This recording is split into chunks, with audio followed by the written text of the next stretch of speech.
কি খাবেন, আমিষ না নিরামিষ? খিদে তো খুব জোরেই পেয়েছে। প্লেনে ওঠার পর থেকে না ওই পাউরুটি খেয়ে খেয়ে আউটগোয়িং ফুল বন্ধ। মেয়েগুলোকে যতবার বলি যে একটু কচি পাঁটার ঝোল আর ভাত নিয়ে এসো, বলে সরি স্যার, বাঙালির ছেলে, পেটে যদি একটু মাংস ভাত না পড়ে তা সিস্টেম কি ক্লিয়ার হয় বলুন? ওই মেয়ে মানুষগুলোর কথা আর বলো না কুটুম। ট্রেনিং এ যা শিখেছে তার বাইরে একটা কথাও বলবে না। হ্যাঁ, কাছে এসেই বলবে ইয়েস স্যার, আর কিছু চাইলেই বলবে সরি স্যার। ভাই তুমি একটু মাংস ভাত নিয়েছো। Sorry sir. এটা তো প্লেন নয় ভাই, তাহলে সরি কেন? না না, কি হয়েছে কুটুম, ঠিকঠাক পাঁঠা সাপ্লাই হচ্ছে না, তাই সোয়াবিন দিয়েই সেবা করছি। এই বলেই তো সবাইকে বোকা বানাও। একটা নিরামিষ থালি নিয়ে আয়। আমাদের নিরামিষ থালিতে কিন্তু সব পাওয়া যায়, ভাত, ডাল, শুক্তো, চাটনি। বড়দা, বলছিলাম যে খাওয়ার আগে কথাটা পাকা করে নিলে হতো না? এই দেখো, তুমি আমার এখানে পায়ের ধুলো দিয়েছো, তাতেই তো পাকা কথা হয়ে গেছে। তুমি আমার পার্মানেন্ট কুটুম। জয় গুরু। ও যাও শুরু, পিওর বাঙালির থালি। খাও খাও খাও। ব্যাপারটা কি? 3টে বেজে গেল, এখনো এলো না তো ছেলেটা? কোথায় গেল? সত্যি বড়দা, আপনার রান্নার তুলনা নেই। আরে এ তো কিছুই নয়। 420। শুয়োরের বাচ্চা। কি হলো কুটুম, আতিথেয়তার কোনো ত্রুটি হলো এরকম কুবাক্য প্রয়োগ করলে? আরে বাবা, আপনাকে নয়, লোকে এই যে বাঙালি নামে বদনাম করে না, যে বিদেশে গেলেই বাঙালি বদলে যায়, তাদের কান ধরে নিয়ে এসে দেখানো উচিত যে দেখ বাঙালি কিভাবে বাঙালিকে কাছে টানে। যেটুকু যা পারি আর কি।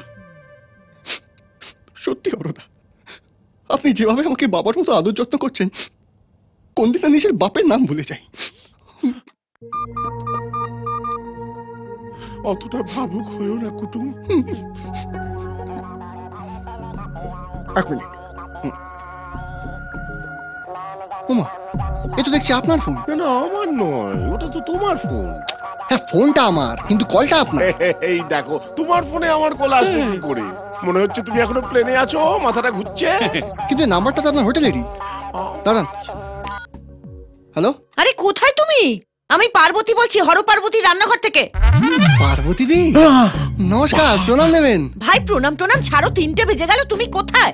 ওমা, আমি তো অনেকক্ষণ এসে বসে আছি। এই তো খাওয়া দাওয়া শেষ করে পান মুখে দিলাম। 420।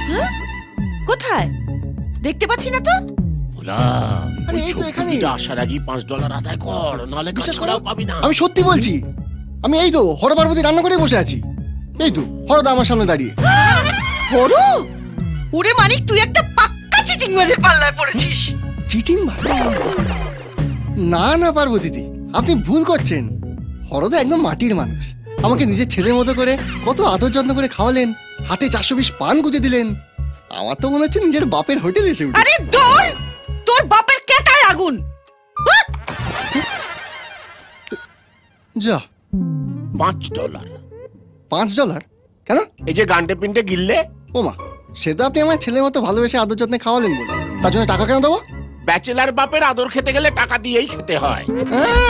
আমি কানাডা এসেছি টাকা কামাতে, টাকা ওড়াতে নয়। একটা টাকাও আমি দেবো না। শাবাশ মানিক, এই না হলে বাঙালির ছেলে। ওকে তুই একটা ছেঁড়া নোটও দিবি না। আরে ছেঁড়া নোট কে চেয়েছে?